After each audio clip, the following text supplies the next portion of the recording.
Welcome to the Nice Hair Podcast. I'm Hannah. And I'm Haley. We are two girls committed to being nice, to hair and business, and to keeping it real. We ready? I want to start off with a question first. That wasn't very big. Yeah. Yeah, Bernice. Hey. Hi, welcome to episode 13. Welcome. I have 3 opening questions for you. Right off the bat. Mm-hmm. All right, go. 1-piece or 2-piece swimsuit? Depends on my mood. Probably 2. Okay. What about you? Same.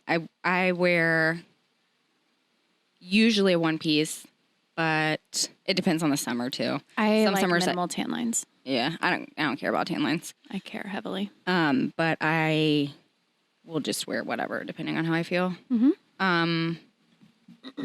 Can you roller skate? With my eyes closed and backwards. Can you really roller skate backwards? Yeah. I knew that.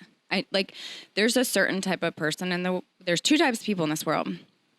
People who had roller skates and could roller skate really well. Mm-hmm. You and my fun. husband. Yeah. I knew me and my husband wouldn't be friends when we were little because he was too cool because he could roller skate such backwards. A roller skater. Yeah. And you probably had custom wheels. No. I wasn't that cool about it, but I mean, I could lap you multiple times backwards. I knew you'd say that. Yeah. What about you? No. No. You'd fall over. Yeah. Okay. Yeah. But you'd look real good doing it. No. I was trying to. I was a pretty chubby, awkward kid, so no, that was not. Okay, well, what about right now? No, I can do a lot of other cool stuff, though. Okay. I can ride the scooters that they have and I've never ridden one of those. I'm a little bit afraid of them. Don't be scared. They're the most fun you're ever going to have, ever. Yeah, I feel like you just need a helmet. Dylan, have you ridden one? They're so much fun, aren't they? The birds, yeah. They're so much fun. Okay, I'll ride one. You sold me. Me and my kids had them for an entire 2 days when we were in Austin last fall and didn't really even talk to each other. All we did was fight over who got to ride the scooter. That's so fun. It was so much fun. I think that was all. For some reason, I just knew you were a good roller skater, but I didn't have any actual proof of it. So I was I could just ask. Okay. That little guy was... He was circling my the patience. drain anyways. Yeah. Mm-hmm. Dead as a doornail. Okay. You said you had 3 questions. That was 2. I know. Oh, okay. What was your first car? A Malibu, I think. How do you not know? My first car that I ever bought myself, or the first car I drove. No, when you were 16 or 17 or whatever and got your license, what did you drive? My mom's green Malibu. Okay. Yeah. What about you? I guess what was your first car then? A silver Nissan Sentra. Yeah. What about you? 86 Chevy Nova. But not the cool one. It was the Toyota Camry. Mm-hmm. It was a really... I don't know anything about cars. Crappy car. Including what they are. I like cars, so that's why I wanted to ask.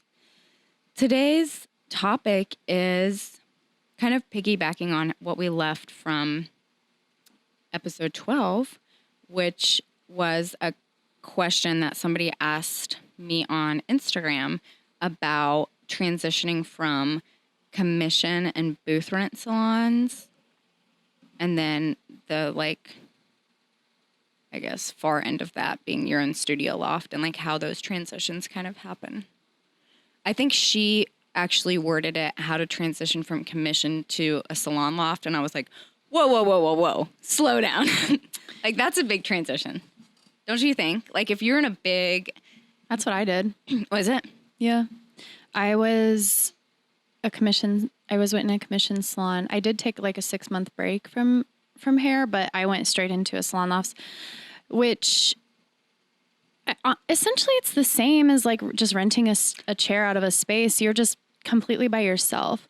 Yeah. Which there's a level of isolation that's different. Yeah. Not in a bad way. I went from a commission salon to a studio, like what Hannah's talking about. And then I moved to a spot where I rent a chair with other stylists. So it's more of a salon environment because I didn't like the being secluded from everybody else. And that's why I was like, pump the brakes, sister, because that's like a huge, because at least in a commission, a traditional commission and even a booth rent situation, you still have the camaraderie and like you still have peers around you. Yeah. I think we should talk about the pros and cons of commission and renting your own space. Okay. So I think peer-to-peer daily contact is like it can be a pro or con. I always found it to be a pro. I liked having people around, but on the other side, I think I'm more efficient when I'm by myself. So I think that's a question about your personality. Mm-hmm. Don't you agree? Yeah. Like I love people and I loved having in the last salon I was in, I loved like having the girls around and like just having daily friendships. Yeah. But I found it to be distracting career-wise. So I think that is just like I do think it depends on kind of you as a person. I have no trouble in my studio, like buckling my head down and just kind of getting in the zone. But I really missed having people to bounce ideas off of and just kind of like, and if you're in a pinch, like having somebody to be like, can you do a shampoo for me or whatever that is. I missed that part of it. And I don't have clients that suck now. I love all my clients. And I said that, but if you have a client that sucks and you're in a studio by yourself, oh my gosh. Yeah. It makes for the longest appointment. Or when I was doing men's hair, I had a couple guys that made me feel super uncomfortable. Yep. And I did not like that at all. Yeah. And of course that can still happen being in a studio with other stylists, but there's usually always someone there. Those are it's great. just nice to have like, points. an extra body. So I think that's where supplementing for me, at least having a full-time assistant is helpful. Yeah. Because like I'm never working with an assistant when I was in a studio. Yeah, I'm really never alone now. So it's nice because I do have Kelby with me. Mm-hmm. When she's not there, I don't think I really ever get lonely. Actually, my mini episode I talked about how a lot of my education that I like went to different places for, like I've gone alone. I just think. Yeah, I have done that also. I think I'm just independent in general, and I think I honestly my independence kind of can be a lot or like burn like it can really turn a lot of people off. So I think it's for me it's almost better for me to be by myself sometimes, you know what I mean? Yeah, no, I get that. So I think you just have to know yourself, and like not saying being independent or being dependent is better or worse. It's just like know who you are, know if you, I don't think at first, like in the first maybe like 2 or 3 years, it would probably be really hard to be by yourself. Yeah. I honestly think anybody first starting their career should work in a commission salon. Same. Because, and I will say this, things are very different now than when I worked in a commission salon. I have and everybody else is probably different too. Like, Haley, my first assistant, she is now working for commission under me. But her end goal is to be a booth renter. And so we are running her business as if it's setting her up to be able to be successful with booth rent, if that makes sense. So, yeah. But and that's an extra step you don't have to do. Like you're honestly doing her. But I think for most stylists, most traditional larger salons, if you're not working directly under an independent stylist, if you're going into a full blown commission salon with, 5 to 20 stylists, whatever that looks like, it's such a good move. Okay, you're probably going to start out as an assistant, which I think personally everybody should be an assistant at one point in their career. Mm-hmm. I think the salon helps you build a clientele. Mm-hmm. And a lot of times they pay for your education. Mm-hmm. So, but it's also a great time for you to figure out how to build a clientele also. And I know when I was in a commission salon, social media wasn't the monster that it is today. It was like, if I had downtime, I was going around and passing out business cards, which sucked so bad. Yep.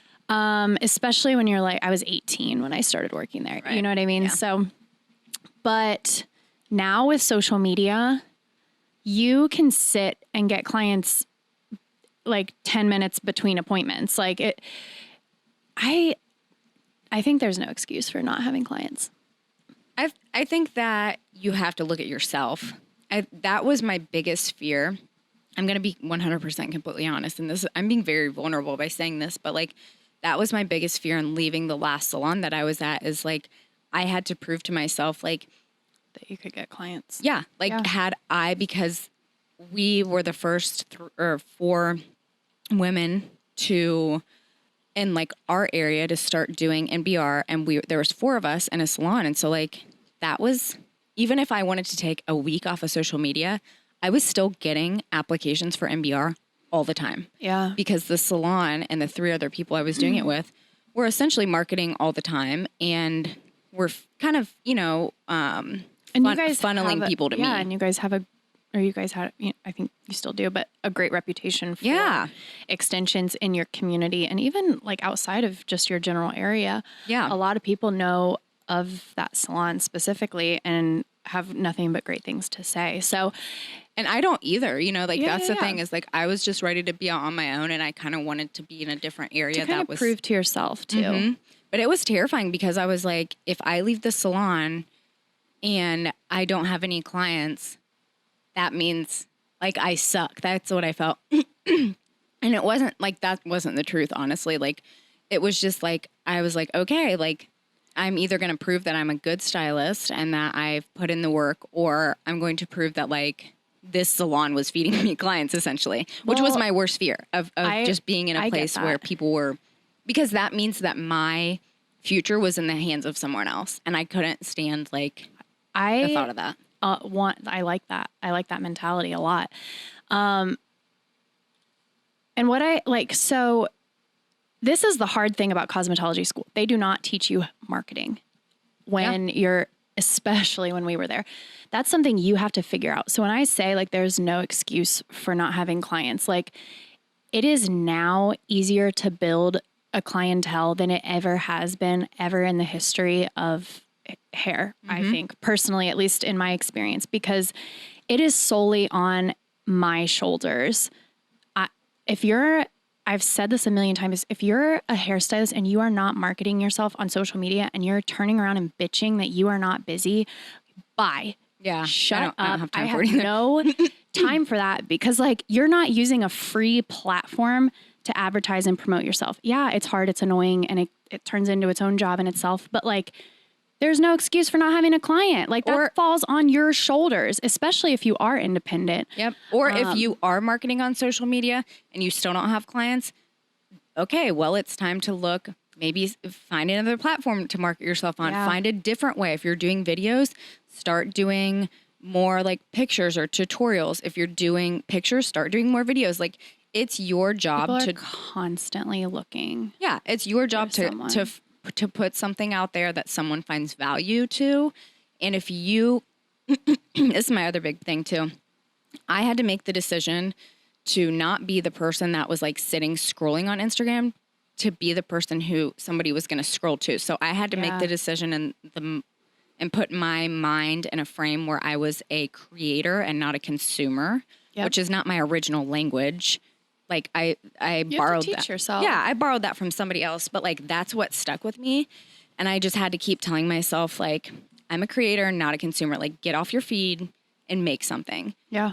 Because at the end of the day, everybody has the same amount of time. And it's like, how do you spend that time? Do you want clients bad enough? Yes. Then you will create content that people will find valuable. And I know I've said it before in earlier episodes, but I can link a bad work week back to shitty social media. If I am not consistent with Instagram, I always can turn around and be like, well, or if I just feel shitty about myself, if I feel like, I feel fat this week. Me. I don't want to be on Instagram. Right. Then like, I have a zit.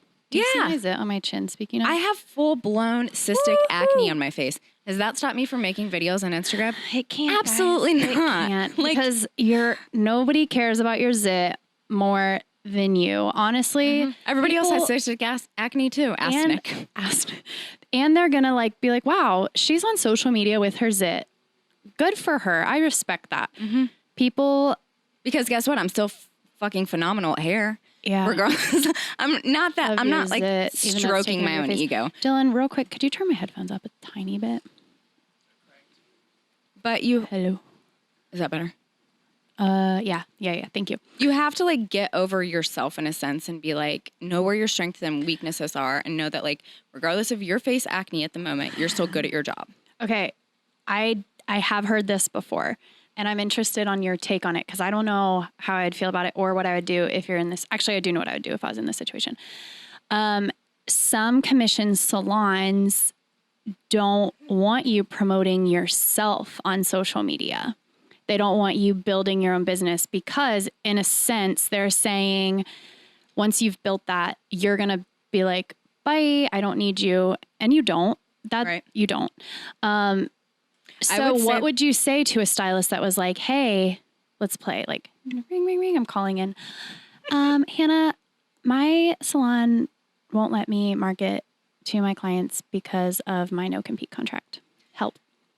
Okay, I would say to people that are in hair school right now, know before, don't be so desperate to get into a salon that you enter into a contract that is Life or death, where you're like signing over your left arm. Because essentially, if you're in hair school, know this. You being successful is solely your Responsibility. job. That's it. So like, if you're trying to get into hair and you like want to like, I mean, you can do whatever you want, but I think that the sooner you know that it's your job to be successful, the more successful you will start to act. But I would say either figure out how to get out of that salon as quick as you can. Yeah, that honestly, that if your salon is like, no, you cannot push your own work. I would still push my own work. Same. Like, what are they going to do? Are they going to sue you? I mean, or fire you. But if that's the case, move on. Like, if your biggest concern is like you building yourself up, just move on anyways. It's scary, but like, look if at that's your end goal and you're already like being consistent with it and they're like, yeah, you can't do that because like it's weird. And I've heard that that's absolutely. I've heard of that being a thing. Absolutely.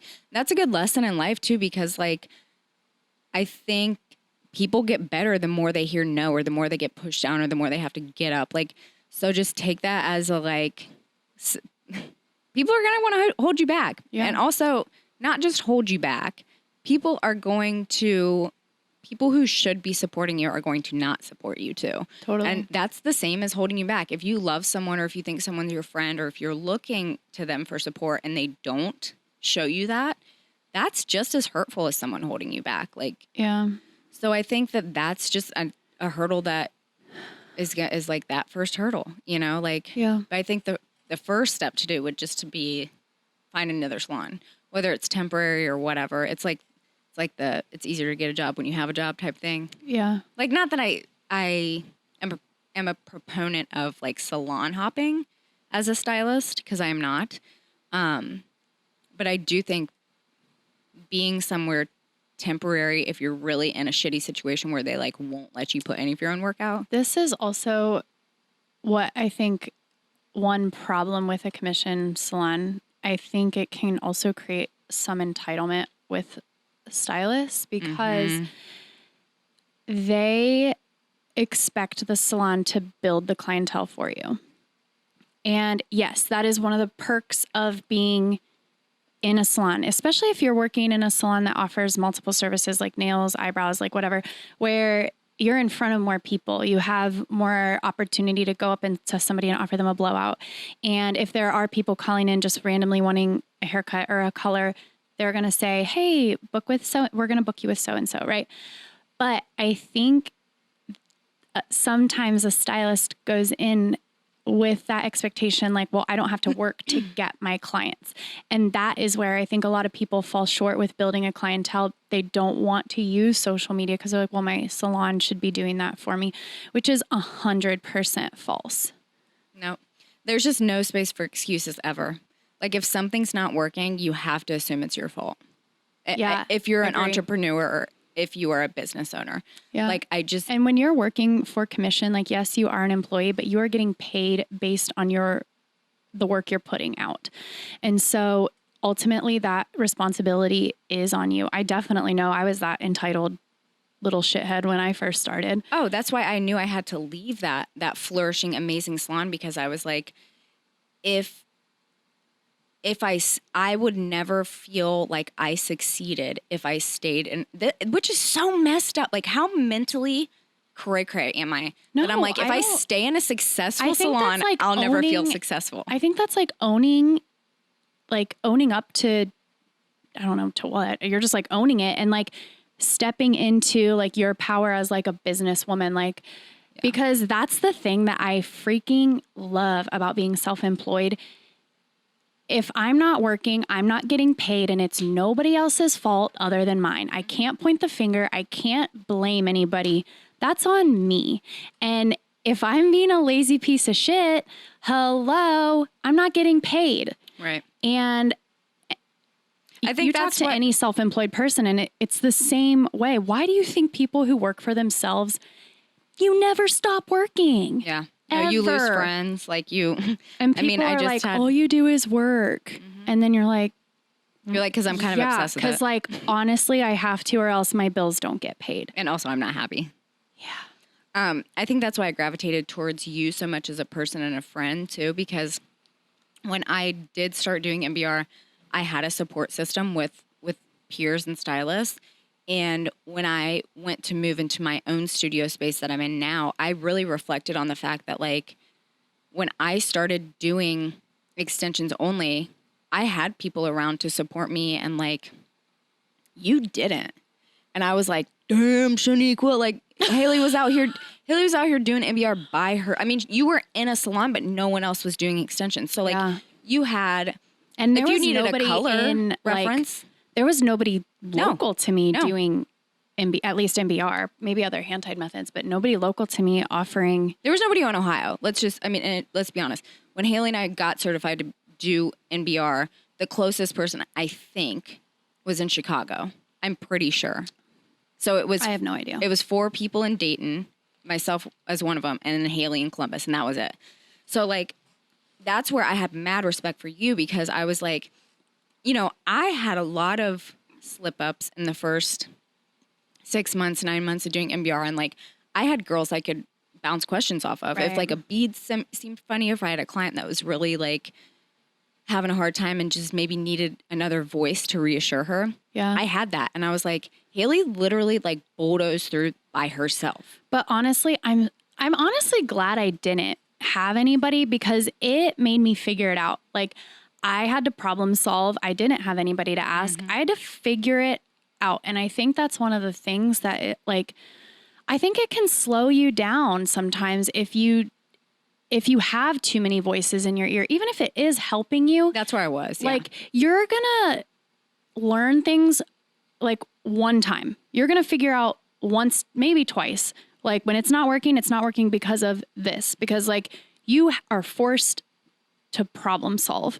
And I think that is a huge thing. Like, because you have other people to like solve your problems for you. I'll say even now, I am, I don't want to say lazy, but kind of lazy sometimes, like with color, because like I now have my assistants. Like, I do not think about the extension color. Well, that's hardly something at all. you've delegated to them too. I understand it's not that you don't know how. But it's like, now I'm like, I don't know. I literally said to Lauren the other day, we were highlighting and lowlighting my You literally pulled extension. a willow on her when you were like, out of the way, peck. You like literally told her she should go away. So she is like, we're like talking with my client, and Lauren always sits in on my consultations, and then she translates it to the extension. So I'm like, okay, we're going to highlight and lowlight your hair. We're going to highlight and lowlight the extension hair. And I was like telling her what I wanted her to do. And she's like, so how am I going to do that? Like with the highlight foil, like with what I was telling her to do. And I looked at her and I was kind of thinking for like a half second, and I was like, I don't know, figure it out. And then I like was thinking back on it later. I was like, that was so rude of me, but like, and that she was did. the Enneagram 8 moment. Okay. Excuse me, you guys. I'm so sorry. I keep burping. But she did. And like, that's the kind of stuff that if I would have told her like what to do, she would have learned it. Nah, not but really. not, it's different when you just have to figure it out. Now she'll not have to ever ask me again. Okay, Because so she how had do you want that something, done? she had something on the line. She was like, I could screw this up. And if I do, that is going to really suck because I'm going to have to redo it. So let me think about this critically and try my best not to screw it up. Instead of just being like, Haley said a 7GB and a 7N. You know what I mean? Like, So it wasn't even like, how to actually like where to place the low light. So it was like, or whatever, it was like, kind of complicated. She probably could have actually used my help, like my physical help. And I was like, I don't know, I probably should figure have it helped out. her. So, but anyways, like, No, I think going back to... are we jumping all over the No, place? no. This is all very, very on topic. Relevant? Yeah. Relevant. Going back from... I think the broader, like overarching idea of this whole conversation is, number one, you can't rush anything because like you have to learn, and you can't teach yourself certain things. You can't even learning about yourself, which I think like going back to the situations I've been in, like moving from, I was commissioned for a very small time, but I was commissioned. How long? Probably like 6 months. Oh, I was there for 5 years, almost 5 years. Okay. But I was commissioned, and then I kind of, I guess it was probably maybe 9 months, just under a year. It was like under the table. It was kind of like shady too. I respect it. Whatever. But then I transitioned into booth rent pretty quick. But there was a huge difference going from even like the booth rent at, I've only been at 3 places. So the booth rent at my very first salon, that transitioned me from like a commission to a booth rent situation. So that was all like the same people, and it was just cool. a little bit different for me. And then transitioning from one booth rent salon into another booth rent space. And I think there's so many variables that can go into it. For instance, my first salon I was at, I was the youngest person by like 10 or 15 years. That's a big difference. Huge. Too. So I was like with all older women. And then the second salon I was at, I was the oldest person by like 6 or 7 years. Which then gives you a different perspective. Right. So I think there's so many, and I was never like, I think when I moved into the second salon I was in, I was only like maybe, I don't know, 27 or 28. So it's not like I was like old by any means. It was just, it was a different role. So I think that you just have to learn to get in where you fit in no matter what stage you're in. I think, so I feel like a question would be, how do I know when I'm ready to leave my commission salon? My answer to that is when you're over it, when you're like fed up and you're like, this is not working for me anymore. Because I tend to stay in places until like I'm very decisive and cut and dry. I'm like, so am I. One day this is going fine. And then it's not long before, if something's really not working for me, I'm like, okay, this is not working for me. And now I'm moving on. For me, I moved on. I was pretty booked. And I was burning out. That was my move on point. But I would say, explain burning out for me. Like to somebody like Dylan, who's like, I've heard that, but what does it mean? I hated going to work. It was not a fun place for me to go anymore. I also had started not super crunching numbers, but I was looking at the money that I was bringing in for the salon versus the amount that I was making and how much energy I was spending working. So to me, I was like, I am working like a freaking dog, and I'm still barely making it. Like I'm still living paycheck to paycheck, and I have a pretty full book of clients.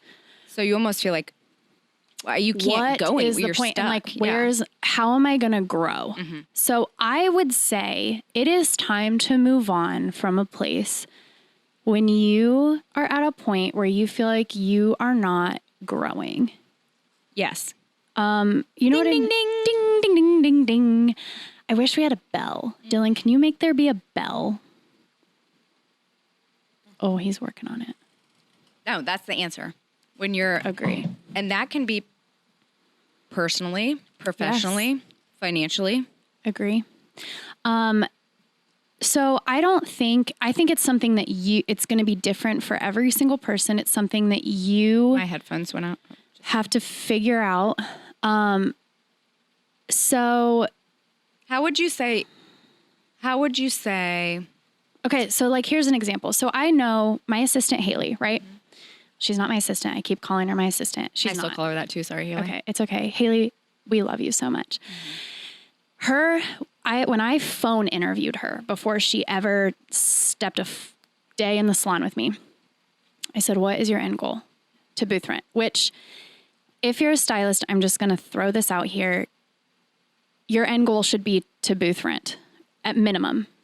Unless you like going into work, not thinking about it, not having to like stress about it. And there are people who are like that, and that is fine.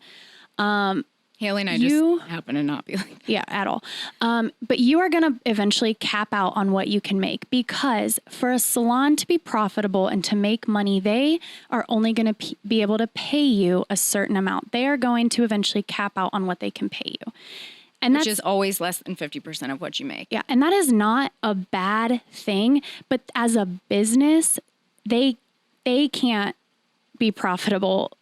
Like, they can't lose money. So on both being an employee. On both ends, as a business, as a salon, it's really hard to be profitable. It just really is. Yeah. As a commission stylist, it's hard to be profitable. Now, this is also, we're coming from Ohio, from the Midwest. I don't know what those numbers look like across the country, but that's where we are. But you are they're going to cap out at what they can pay you, because as a business, it does not make sense for them to pay you anymore. You can't be mad at that, because they're a business for a reason. They're trying to make money. They're trying to make a profit. Any business, that's the end goal, to make a profit. So a commission, like, if you eventually are capping out at what you can make, it's time to move on, to do your thing. So Haley told me, I want to be a commission or a booth renter. Cool. I'm for that. We have it set up right now. So she started as my assistant. She assisted me solo for a year. And then for about 6 months, she started training my second assistant, Lauren. And for about 4 months, six months, I don't know how long, I worked with 2 assistants, which is like God's gift from heaven. But she trained Lauren on a couple of days a week, and then started taking her own. So she was splitting her time 50-50, but I always had Lauren. And then now, like, I finally was like, Haley, like, you need to stop assisting me. Like, you are so busy. Like, you're really good. You're really good. And she's like booked. Like, you're busy enough that like you can pick up another day. That's amazing. So we are like now she's strictly commission. And as she continues to grow and her schedule fills up, as soon as she's like, hey, I think I'm ready to like start renting my own space, like that's going to be a new conversation for us to have. Because I know like she wants to continue to grow. I want to watch her to continue to grow. Oh my gosh, I'm going to burp. We just ate lunch. Sorry. I mean, girls have to eat. Excuse me. I'm so sorry. So like I will continually pay her commission until she thinks she is comfortable enough to start supplying her own products, to support herself in her business in that way. I don't know how long that's going to take. I'm not rushing her.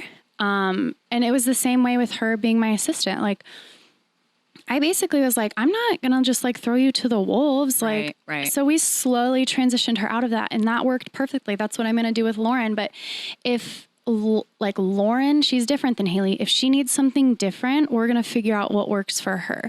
That's like the cool part of being an independent contractor. And if you're a stylist or you want to be an assistant, you're looking for somebody, have those like open conversations and be blunt and upfront with it. I am under no illusion that those 2 are going to work for me forever. It doesn't financially make sense for them. I want to set them up to be successful on their own, as their own bosses eventually. I think I think you understand that coming at them because you're a business owner. And I think the big answer to this question is, are you ready to go from being a stylist to being a business owner? Because that is the actual what you're going to be corner that you turn. You're still, because as business owners, Haley and I are first and foremost business owners. We're doing a podcast because we own businesses. We set up a YouTube because we're business oriented. That's where our framework is for our careers. However, we are within that. We're stylists. We're podcast hosts. We are, we're like lots of different. Like we're parents. We're all kinds of different things that are identifiers of who we are and what we do well. But I think you kind of have to decide, if I'm going to have one job, what's it going to be? And then there's going to be sub jobs under that. And then you're going to basically have every job that you weren't expecting. Yeah. So that's the real answer. Or that's the real question, I think, to ask yourself is, do you want to own a business? Do you want to be your own business owner? Now that can look like a bunch of other things too, because if there's one thing I am 100% completely sure about, it is that I never want to own a salon, ever. I never want to own a salon. Never, ever said that I wanted to. People have asked me that question my whole career. When are you going to open up your own place? Same. Never. I will say, because that used to be me. I think I've changed that. I could see myself eventually owning a salon only because with having the girls, like with having Haley and Lauren. You do really, really well in a leadership role. Really well. I don't feel like I do. You do. You've mentored your girls very well. Thanks. I guess, yeah, I thank you. I appreciate that. And it brings you joy too. It really does.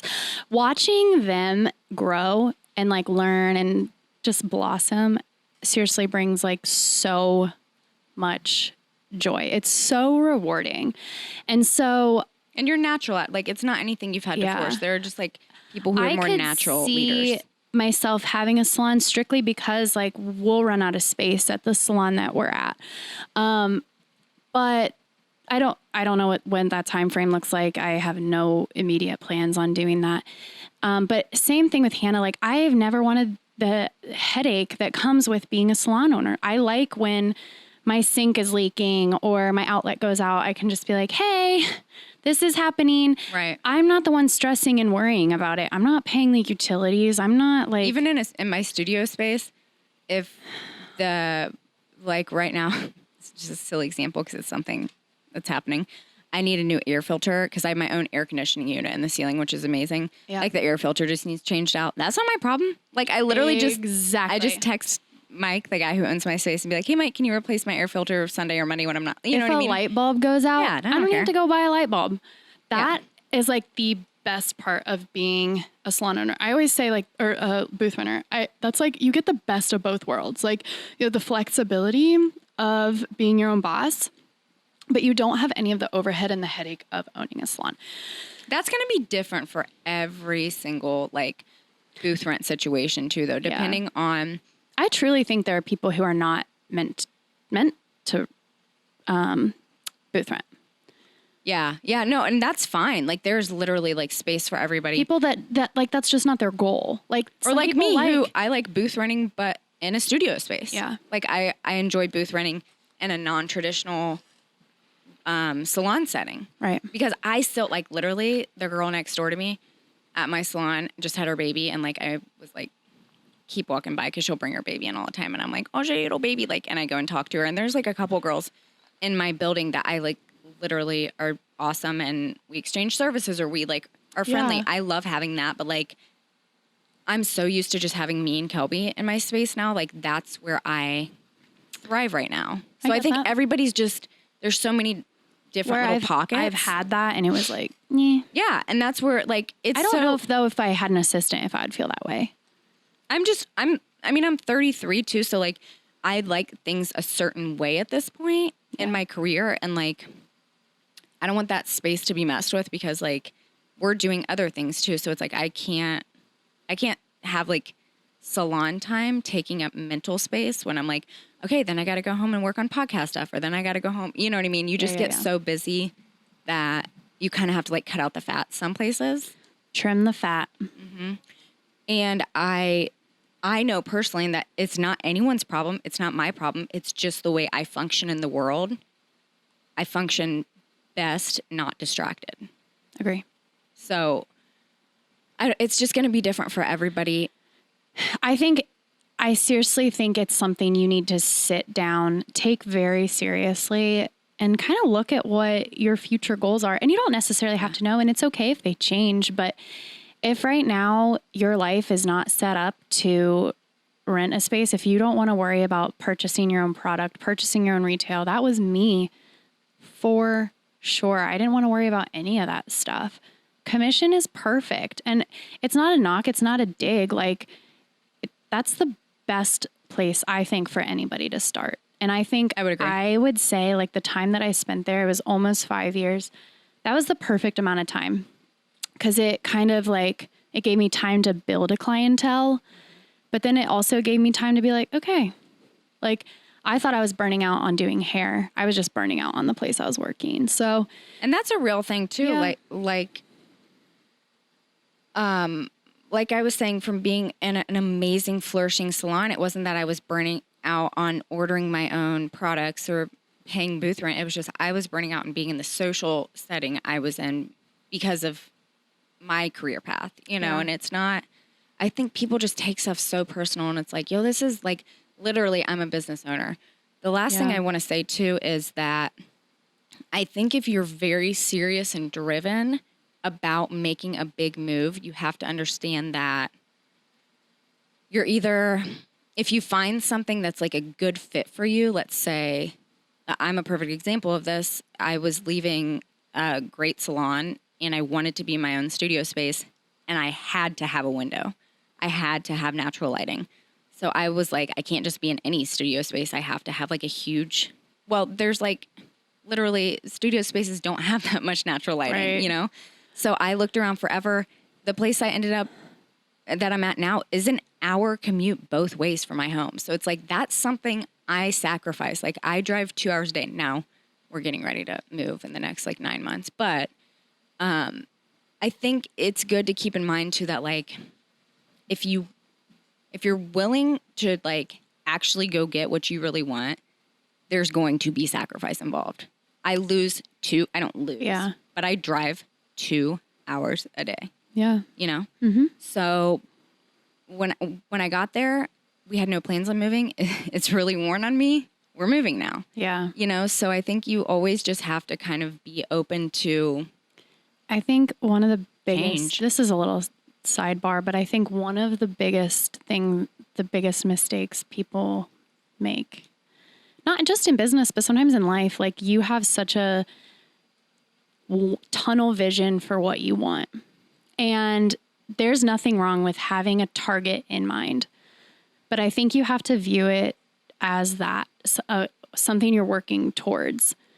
But like, you also have to understand that you might take, instead of going straight there and having no flexibility in your plan to get there, you might be turning left, right, going up, down, around, backwards, and then forwards again. You'll eventually get there. It just might not look how you want. Like how Hannah said, like, she had no plans of moving, but it's happening. Like, you cannot be so stuck in your, like, this is how it's going to happen. Like, who cares how it happens? right? It matters how, like, when you get there. Like, you'll get there, but I you love just that have about to, you too, because you just have to be flexible. Yeah. And you, like, if something comes in and blindsides you, you've got to be ready for it. And like, you can't let that knock you down and drag you back. Like, you just have to, like, okay, that happened. Like, how do I make this still work for what I want in the end? I think you and I thrive on that kind of stuff though. Like, For when I was like, this fucking place is an hour away. And I was like, well, it has a window, so I'm going to make it work. You know what I mean? Like, and like, I'll just listen to a great a gazillion podcasts. But Yeah. don't you, like, sidebar, like, having a commute, like, it gives you time to, like, decompress? I'll miss it. I really will. Yeah. As much as because my husband and I both drive. He drives about 45, 50 minutes. We've both talked about that. We're like, we're going to miss it because, like, I've learned so much. I listen to so many podcasts. It gives you time to like hype up to your hype music. Yeah, and I literally get a chance to memorize Chance the Rapper's new album. every single song. Yeah, so Totally. I will miss it, but realistically, it's literally such a waste of time. Yeah. No, It's such a waste of time because it's like, I mean, like, this is 2 hours. Like I could almost squeeze a whole nother client in. That was our deciding factor. I was like, listen, I'm missing out on money. there's an entire client I could have. Yeah. I could do a 2-row move up in this time. Yeah. I could lay in bed. Yes, exactly. And it's like, in my efforts to just make everything smarter, I'm like, this just doesn't make sense. I agree.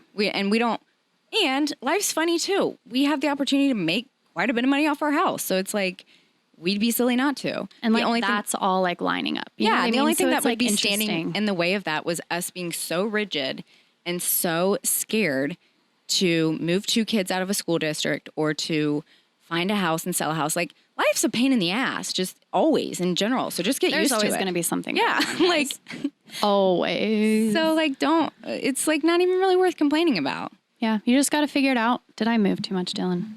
Okay.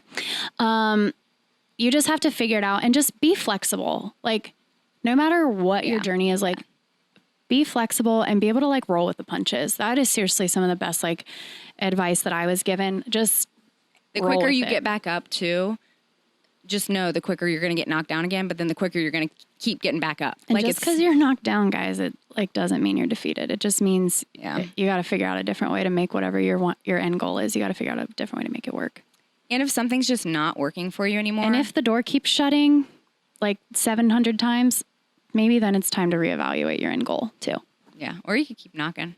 I don't know. I think sometimes there are definite signs where you need to stop. That's true. But it'll make itself clear, and you just have to trust your gut. And I think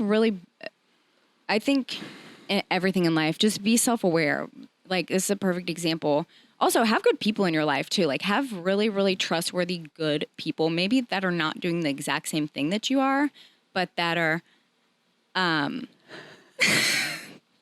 was just trying to get a cute candid of you. Did you want one? Because you just like look really cute right now. Thanks. So, okay, yeah, let's just pause since we're already here and just like be really cute. Okay. I think too, having good people in your life and, being self-aware and reevaluating yourself. I had kind of a slump like maybe 2 or 3 months ago where I was like, like I just don't feel good. I always say wah, but that's how I feel inside. Like, like what, yeah, like I'm doing so much, but I just don't feel right. And that's why I was like, I don't move my body as much as I need to. And I don't eat the right things. So I was like, there are solutions to this. Because what I'm doing right now by not moving my body that much and just by like not eating the right things is not working for me. So I'm not going to continue to do this anymore. So then I was like, just stop doing stuff that's not working for you. So I like, and things just always work out. Like I got a trainer and like I literally haven't lost any weight. I feel a gazillion times better because I move my body and it was staring me in the face the whole time. So it's like, you really have to be self-aware enough to be like, if it's not working for you, just move on. Change it. Yeah. Whether it's your personal, habits or physically or financially. Fuck, do I need Starbucks every day? Yeah. Yeah, I do actually. Can I But if I was really poor, would I? No. Yeah, no. Okay. Sorry, I felt like I was yelling. I liked it though. It was very passionate and I appreciate that. I just need to get this off my chest because I'm trying to fix it back. And maybe I need some accountability. So I'm going to say it out loud on here. And then I think we have to end this episode. And then, okay. I used to every day get up at 4:00 in the morning and go to the gym and work out. And I was like so consistent. And it was so great.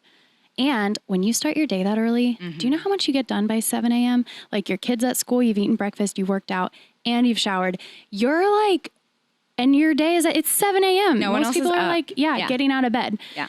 Well, there's like a high you get off that for sure, I think. For sure. And then guess what? You get to go to bed at 8:45. And who doesn't love that? And you're dead tired too, which is awesome. It's like all you can do to keep your eyes open.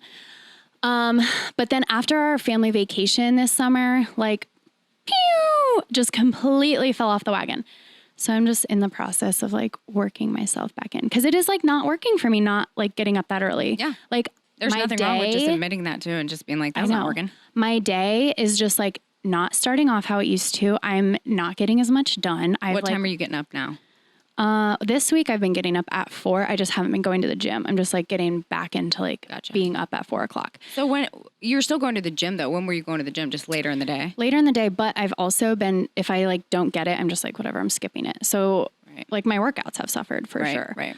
I keep saying like I've been a gym loser since family vacation, and that's why. Like I literally really go to the gym 2 days a week. So if anyone's a gym loser, it's probably me. That's not, but right now, no. that's like what I'm committed to. But like that, but it's all awesome. relative. It goes to show it's all relative to what you're doing. Totally. When I was used to going 6 days a week. Right. So like for me to only go like 2 or 3, like that's me being a huge slacker. So yeah, I've been getting up. Good. And it's been, I like already just feel better. So next week I also had every single day this week I was like having clients at 8:30. So is that normal or is that early? That's early because I'm getting Ava to school. So like we leave for school a little bit before 7 and then I have to take her to school and then I go straight to the salon because I hit rush hour traffic. Gotcha. And I live about 30 minutes from the salon. So in rush hour, it can take me anywhere from like 45 to an hour. So then I'm not one of those people that can work out after work for the most part, especially if it's been a long day. I prefer to work out in the before 1 p.m. noon. Yeah. It's nice. Yeah. And that's where you just have to check yourself, know what's normal for you. One thing that makes my day like a gazillion times better, and it's kind of an indicator of what kind of day I'm going to have, if I can make my bed before I leave the house. A freaking man. There's my nothing whole like house could be trashed. Crawling into a freshly made bed at the end of a long day. And it's like also, if you can just prove to yourself that like you can get up, get your stuff together, and it literally takes 5 minutes. Not even. Like it takes 2. If you can do that, you just feel so accomplished too because you're like... And your whole room can be like a tornado went through it. But if your bed's made, you're like, not today, Satan. I'm going to crawl into a made bed. Mm-hmm. I'll step over the 18 piles of laundry that I haven't folded yet, but my bed is made. I have literally a sweater of dog hair in the corner that I might wear someday, but she's going to sit right there in that little corner. Yeah, what's a vacuum? Oh, I don't know sometimes. But right, guys. Just know yourself. Get out of a commission situation if you really are driven, because it'll prepare you. You're gonna cap out on what you can do. So cool. Well, we love you guys. See you later, taters. Bye. Okay, bye.